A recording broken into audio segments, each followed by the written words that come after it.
Hey, welcome to Vic Knows the Vibes, where every chat is a vibe check. I'm your host Vicky, here to explore life's nuances with you. Are you ready to dive in and vibe together?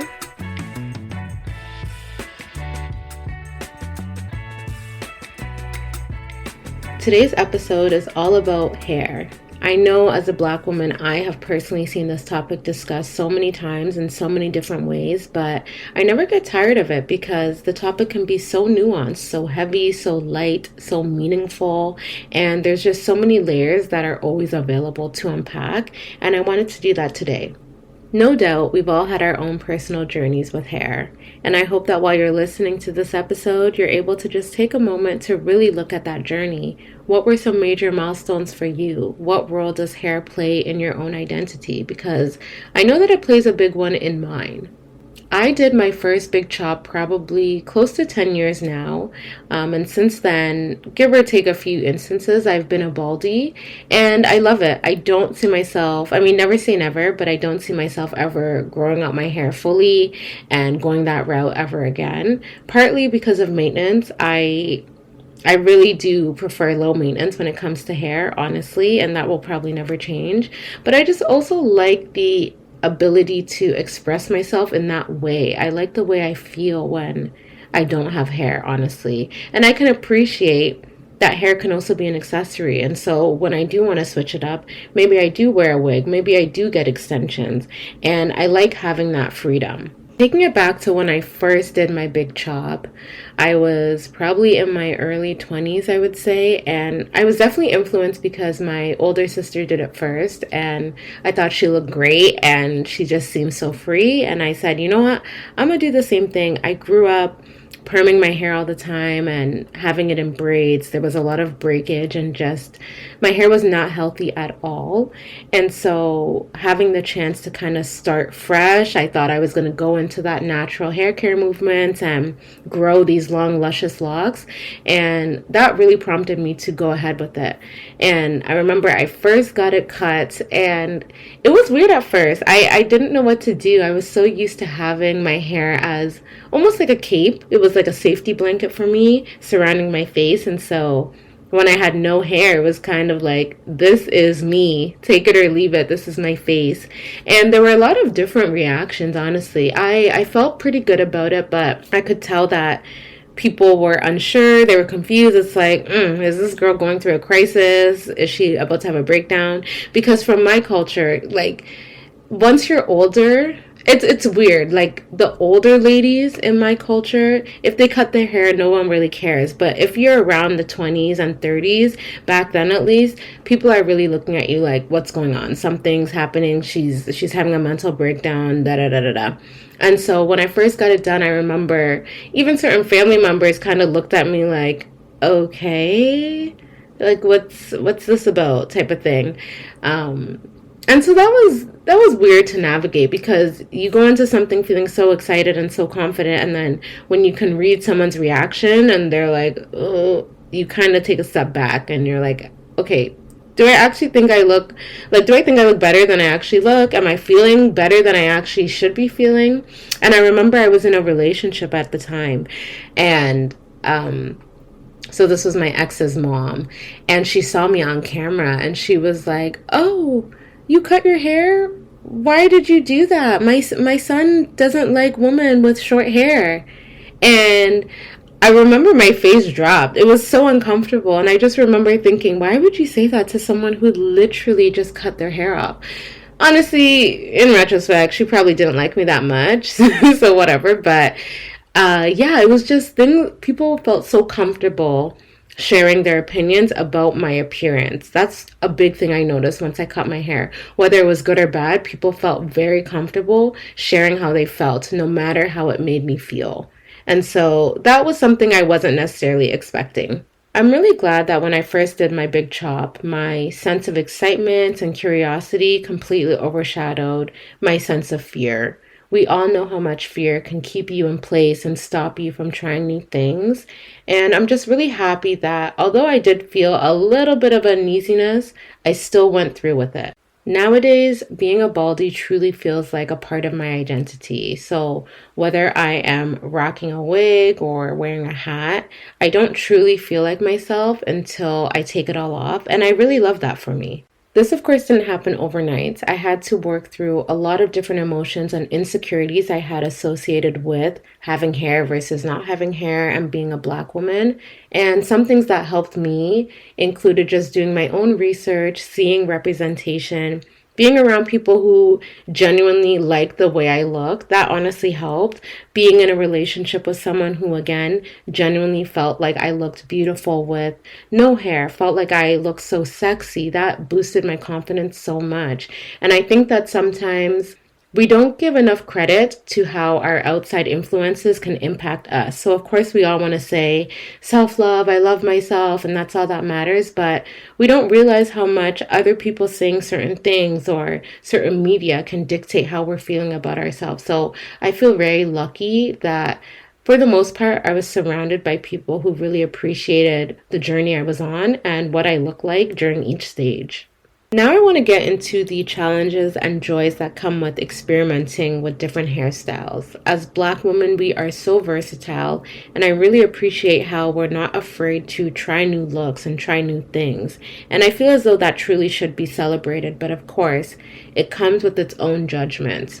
Whether we're talking about wigs, weave, braids, protective hairstyles, there's always going to be discourse surrounding it. And I love that there is a lot of discussion because you can learn a lot, but at the same time, I hate it because sometimes it's like too many cooks in the kitchen.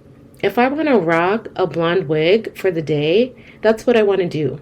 If I want to be bald, that's what I want to do.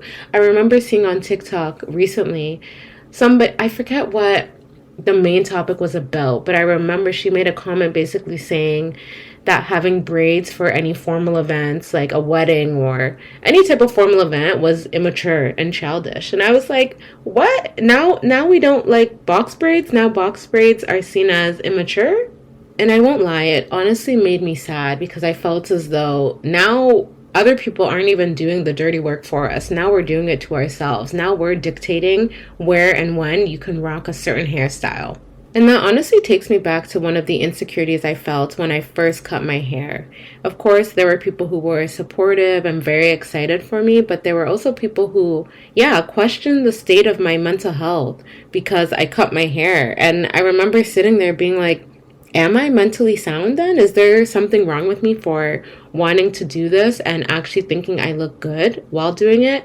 And so that was kind of hard to get through because I don't know, you could just tell when people come up to you and they're talking to you. You know, you see people's eyes, they look up top, then they come back down to your face and they look up top again and you're like, okay. And because they don't necessarily voice what they're thinking, it's very easy in that vulnerable moment to think the worst. It's not lost on me how a lot of the negative assumptions that I even placed on other people when they were viewing me stems from the societal expectations that I've witnessed and that notion of good hair. And what even is good hair? We're told that your hair has to fall a certain way on your shoulders or on your face. Your curl pattern has to be a certain number and a certain letter. And your edges have to look a certain way. And it's just so much pressure to just be who you are and rock the hair that you were given. I think that it's honestly so harmful and so dangerous to be teaching young women and even adult women that their hair has to look a certain way to be considered beautiful, for you to feel beautiful. That can cause so many issues down the road and impact you for years and generations to come, as we clearly see. What really helped me move past these negative stereotypes towards empowerment was to truly face what I was feeling head on. When you truly embrace who you are, it's so freeing. Like, I can't tell you enough about how good it feels to know that you don't have to go get your hair done and you can still feel beautiful and you can still feel sexy and you can still feel confident in yourself. And this is not to say that if you do get your hair done, you don't have confidence and da da da da da. No. The idea here is to feel beautiful from the root up. I think it's also important to address the fact that there are going to be days where you're just not feeling it. Whether you're rocking a wig or your natural hair or extensions, you're not really digging how you look or how you feel, and that's okay. You are still human and you're still going to go through the motions of life. I'm curious if you guys have ever been in a similar situation, whether it was in a professional or personal setting. Did you feel as though you had to have your hair a certain way in order to be treated a certain way? And how did that make you feel? Now, you know we can't talk about black hair without addressing perming and conditioning. I don't even remember when I started having my hair permed, but I know it was a huge part of my childhood and early adolescence. I would always dread when it was time to get my hair rebraided because I knew I would have to perm my hair. And now looking back, it's like, why was I perming my hair and then having it braided the next day? That is so crazy. Perming creams and relaxers have always been marketed to the black community as a solution for manageable and straight hair.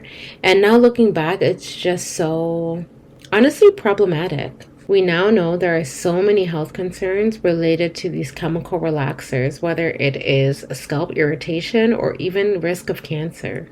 I just remember being a young girl and thinking, oh, the cream is burning my scalp, literally burning, so painful, but I need to keep it on because the longer I keep it on, the straighter my hair will be, the easier it will be to comb through. And again, it makes me so sad because there were so many other options, but honestly, if you don't know any better, you won't do any better, right? And as a child, I was just following what I was told. If I could go back in time, I would tell my younger self that your hair is manageable without the permanent cream. Your hair is beautiful. Your hair is kinky, but that's what gives it character and makes it so amazing. I hope I can encourage you guys to really look at the reasons why you were using permanent creams and relaxers in the past and also assess if you still feel that same way. Knowledge is power, and when you know better, you truly do better. All we knew when we were younger was buying that just for me colorful package and getting the cassette tape just for me and recording over it and singing and making our own mini versions of podcasts, if you will, and having fun with it. But now realizing that was all a marketing ploy. They wanted you to feel connected. They wanted you to feel like this was a fun, interactive experience while you're perming your hair. But now, of course, you realize that it's incredibly damaging and it's not healthy. So hopefully looking back, you can realize that, okay, hey, this is not the best method to take. There's other options. There are other methods to use in order to still have manageable hair. I will say it's been nice to see that shift towards embracing your natural identity and going natural and self-discovery and self-acceptance. It's been really, really refreshing. And I know it's not just about being healthier, it's also just about really accepting who you are, how you come in natural form, and presenting yourself as is.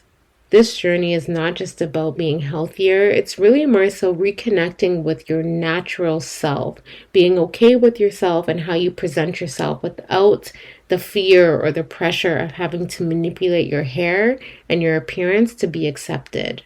If you're considering or already embracing your natural hair, remember that it's a journey of learning and loving yourself just as you are. I want to quickly talk about the lessons that I've learned and the insight that I've gained since actually doing my big chop and sticking with it.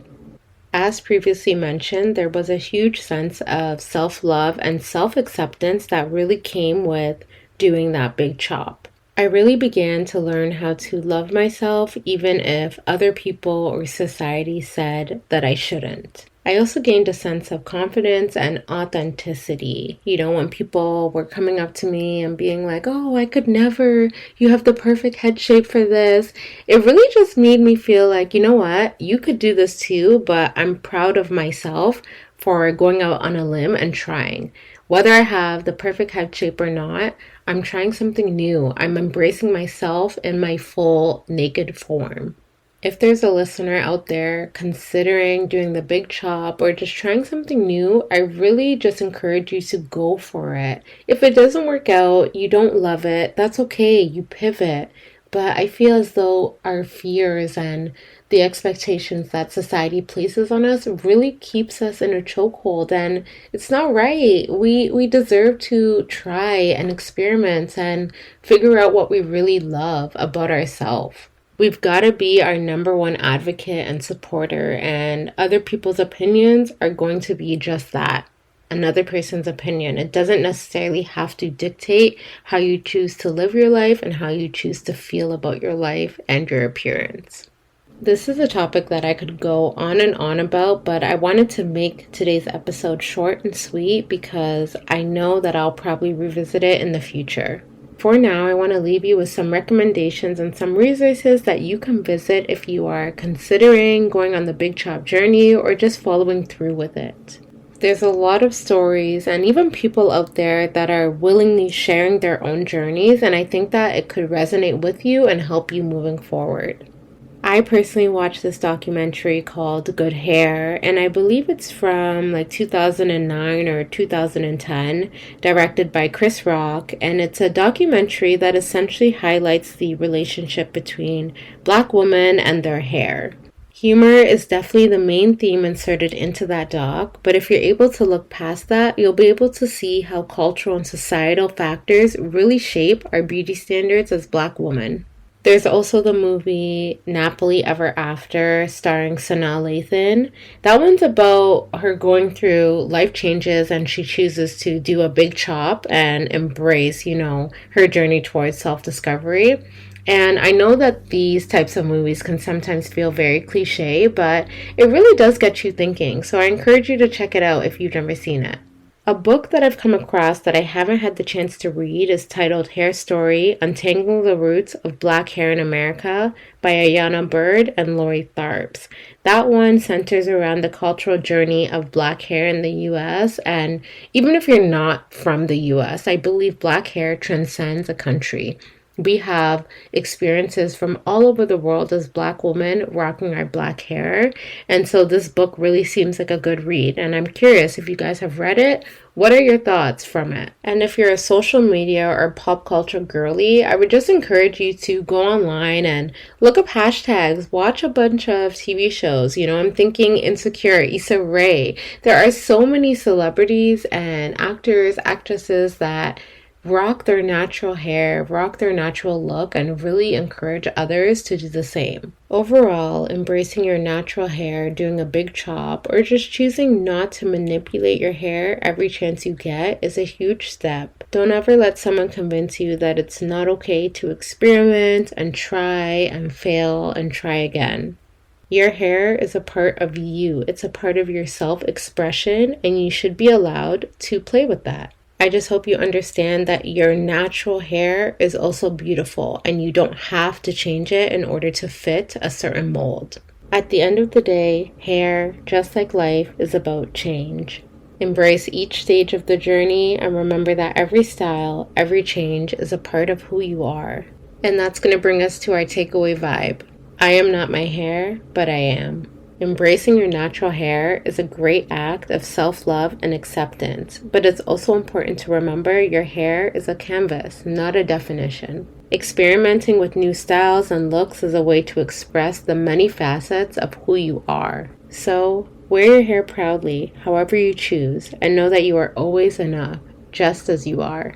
Thank you guys so much for listening to today's episode, and trust that there will be so much more on this topic because it is very nuanced and there's just a lot to talk about. Please feel free to subscribe, comment, like, and follow me on all socials at Vic Knows the Vibes. And until next time, see you later.